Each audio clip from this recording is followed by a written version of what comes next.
Bushido Shoshinshu, Code of the Samurai. Chapter 6. Monk Warriors. Since ancient times there has been a tradition of monk warrior, and there are indeed similarities between monks and warriors. For example, in the Zen schools, the ones called librarian and assembly leader are all common monks, similar in status to the rank-and-file warriors in peripheral services.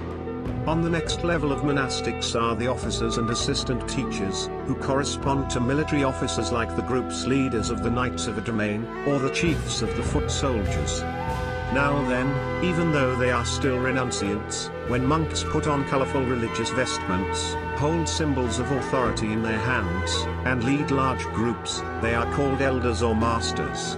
They correspond to the warriors who have their own flags, insignia, and batons of authority, the commanders of knights or infantry, who lead troops and command armies, or the commanders of archers. However, when it comes to the pursuit of learning, the way the warrior bands do it seems far inferior to the way the Buddhist brethren do it. To explain this in some detail, the Buddhist way is that while one is a common monk, one leaves one's teacher's side to visit many monasteries and mountains, and meet numerous learned masters and enlightened guides, and accumulate achievements in Zen study and attainment. Even if one rises through the ranks of officers and assistant teacher, or becomes an elder or master, even if one assumes the abbacy of a main temple or monastery, one still pursues learning to its ultimate end without the slightest embarrassment, waiting for the time to become a public teacher to arrive. It would be desirable for things to be like this among warriors, but even common warriors without offices, working in outside service, are salaried even when idle. Since they do not lack for food, clothing, or housing, even the young ones have wives and children. They make it their business to nap morning and afternoon, and do not study or work on the military arts that are norms for warriors, much less concentrate on the more remote matters of army principles and combat principles.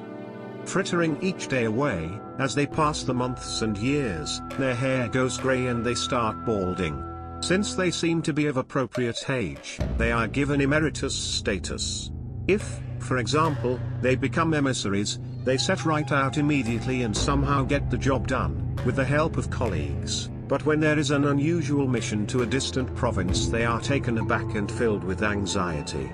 Even as they are preparing for the journey, they get professional advice from predecessors and borrow traditional manuals of protocol. If they eventually get the job done, that is called getting off lucky. We cannot say that this is the way things should be in this profession.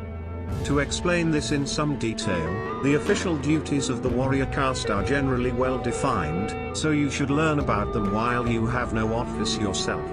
Whenever you meet able and experienced officers present at a gathering, leave off useless conversation and inquire into such things that occur to you as might be useful tips for the future. Question repeatedly, listen carefully, and remember everything.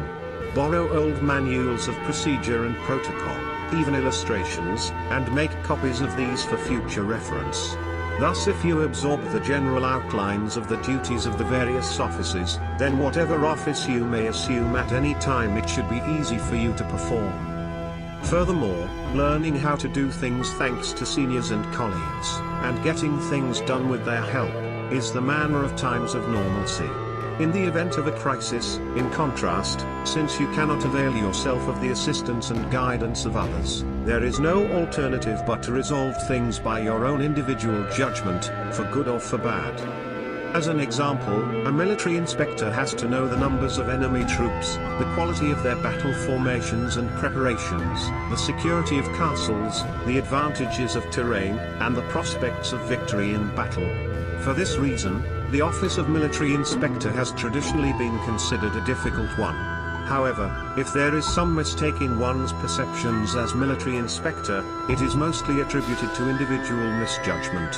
When it comes to the ranks of infantry commander and above, with the authority to command, the life and death of the troops depend on them, so to disgrace the warrior band by incompetent arrogation of leadership is the ultimate outrage. This is like a Zen monk who neglects to study the doctrines of the religion while a common monk, but eventually becomes an elder or master simply because he is getting old and going bald, donning colorful robes, wielding a symbol of authority, and leading a large group. However, when a charlatan like this does something disgraceful in front of a serious audience, he becomes a laughingstock to the whole crowd. He alone is shamed, and can only withdraw. There is no danger to the community. In contrast to this, when a warrior in a commanding role makes a blunder in leadership, that endangers the lives of his troops, causing great harm. It is important to understand this, and consequently use your free time out of office to perfect your cultivation of army principles and combat principles. Study and practice so that there is no office you cannot perform, even the position of command. The end of Chapter 6.